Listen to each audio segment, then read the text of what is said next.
ఖచ్చితంగా పరారయ్యాడు. బట్ పరారవ్వడానికి కారణం ఏంటి? ఎక్కడికి పరారయ్యాడు? ఈ కేసులో ప్రజెంట్ ఇన్వెస్టిగేషన్‌లో ఎంతవరకు వచ్చింది?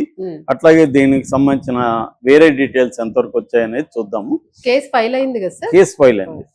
ఇదొచ్చి ఇతని పేరు చిన్న మల్లయ్య. ఈయన సిఐగా ఉన్నాడు. ఒకప్పుడు వినుకొండలో సిఐగా ఉన్నాడు. దాని తర్వాత ఆయన మీద అభియోగాలు వచ్చాయి. 2024 ఎన్నికల్లో ఆయన చాలా మందిని ముఖ్యంగా తెలుగుదేశం వాళ్ళని కొట్టడం, అక్కడ స్వీపర్ కాలనీలో కొంతమంది మీద దాడి చేశాడు. ఇవన్నీ ఆయన మీద అభియోగాలు వచ్చాయి. అంటే వైసీపీ వైపు ఉండి తెలుగుదేశం కార్యకర్తల్ని వాళ్ళని కొట్టడం, హింసించడం అనేది చేశాడన్నట్టుగా వచ్చాయి. దాంతో ఆయన్ని వీఆర్లో పెట్టింది ఈ గవర్నమెంట్ రాగానే. వీఆర్ అంటే వ్యాకెన్సీ రిజర్వ్. సో ఆయనకే పోస్ట్ లేదు. సో అయితే ఆయనకి మామూలుగా పోలీసులకి చాలా మందికి డబ్బులు ఉంటాయి, రకరకాల వ్యాపారాలు చేస్తుంటారు కదా. అలాగే ఈయన కూడా రకరకాల వ్యాపారాలు చేస్తున్నాడు. అక్కడ దగ్గరలో బ్రాహ్మణపల్లి అనే దగ్గర ఒక నాటుకోళ్ల ఫామ్ ఇతను పెట్టాడు. అయితే దాన్ని ఇతను నడపలేక అక్కడ లోకల్ గా ఒక ఫ్యామిలీకి అప్పగించాడు. ఆ ఫ్యామిలీ తరఫున ఒక ఆవిడ ఫామ్ చూస్తుంది. ఆమెది కూడా ఫామ్ పక్క ఇల్లే. సో ఇతను మొన్న వెళ్ళి ఆ ఫామ్ లో ఉండి పక్కిల్లో ఈమె ఇంట్లో పిల్లకి వెళ్ళి ఇంట్లో ఆమె ఒంటరిగా ఉండడం చూసి ఆమెను బలవంతంగా చేసి బయటకు వచ్చాడు. అందుకని పక్కిల్లు అనేది ఎందుకు వచ్చిందంటే ఫామ్ పక్కన, ఇతను ఫామ్ కాబట్టి పక్కన ఉంది కాబట్టి. సో ఈ ఫామ్ దగ్గర కూడా అతను ఒక చిన్న సెటప్, మంచి బెడ్ అవన్నీ పెట్టుకొని అక్కడ రాసలీల వీడియో కూడా ఒకటి బయటకు వచ్చింది. అతను రాసలీలలో ఒక ఆమెతో శృంగారంలో ఉంటే ఆ వీడియో కూడా బయటకు వచ్చింది అనమాట.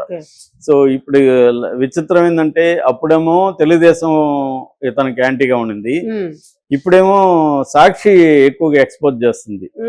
ఎందుకంటే మరి తెలుగుదేశం వాళ్ళు వేగంగా, ఈ ప్రభుత్వం వేగంగా అతని మీద స్పందించట్లేదు కాబట్టి అప్పుడు మాకన్నారు కదా, ఇప్పుడు మీరేం చేస్తున్నారు అన్నట్టుగా వీళ్ళు కూడా ఎక్స్పోజ్ చేయడం మొదలుపెట్టారు. ఈ క్రమంలో ఏంటంటే ఒకటి ఇతని సస్పెన్షన్ అయితే చేశారు. అంటే Guntur range IG Sarvashri Tripathi suspension order అయితే ఇచ్చాడు, సస్పెండ్ చేశారు. నేను అప్పుడే చెప్పినాను, పోలీసుల్ని సస్పెండ్ చేయడం అనేది శిక్ష కాదు. ఎందుకంటే ఇప్పుడు నేను జర్నలిస్టు, నేనే ఈ కేసులో ఉన్నాను అనుకో, నా మీద ఎవరో ఆరోపణలు చేస్తే జర్నలిస్ట్ గా సస్పెండ్ చేశారు అని వార్త వస్తుందా? జర్నలిస్ట్ అరెస్ట్ చేశారు అని వార్త వస్తుందా? సో అరెస్ట్ చేస్తారు తప్ప సస్పెన్షన్ అనేది ఎవరు డిమాండ్ చేయరు. సస్పెండ్ అనేది సంబంధం మీనింగ్లెస్ కదా బయట వాళ్ళకి. కానీ పోలీసులకు వచ్చేసరికి మాత్రం వాళ్ళు ఎవరినన్నా చంపినా సస్పెండ్ చేశారు. సస్పెన్షన్ అనేది తాటికాయ అక్షరాలతో. అరే భయ్, నువ్వెవడు సస్పెండ్ చేయడానికి? Is like any other criminal. అంటే అక్యూజ్డ్, క్రిమినల్ కాదు. Is like any other accused. వాళ్ళకేం సపరేట్ చట్టం ఏమి లేదు. ఒకే ఒక రకమైన చట్టం ఉంది పబ్లిక్ అధికారులకి.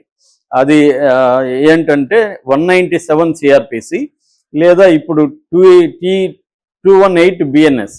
ఈ చట్టం కింద ఏంటంటే పోలీసులు డిశ్చార్జ్ ఆఫ్ డ్యూటీస్లో ఏదైనా తప్పు చేశారు అనుకున్నప్పుడు వాళ్ళ డ్యూటీలో భాగంగా చేసిన దానికి వాళ్ళని అరెస్ట్ చేయకూడదు, వాళ్ళని కాగ్నిజెన్స్లోకి కోర్టు తీసుకోకూడదు వితౌట్ గవర్నమెంట్ పర్మిషన్ అనేది ఈ చట్టం చెప్తుంది. అంతేగాని పర్సనల్గా వాళ్ళు ఎవరినన్నా కొట్టినా, లేకపోతే ఎవరినన్నా చంపినా, ఎవరినన్నా చేసినా ఈ చట్టం వాళ్ళకి వర్తించదు. వాళ్ళు కూడా క్రిమినల్స్ లాగే, అందరి నేరస్తుల్లాగే వాళ్ళని కూడా ట్రీట్ చేయాలి. అక్యూజ్డ్ వాళ్ళ మీద కేసులు పెట్టాలి, ఎఫ్ఐఆర్ పెట్టాలి, అరెస్ట్ చేయాలి, కోర్టుకి పెట్టాలి, జైలుకి పెట్టాలి.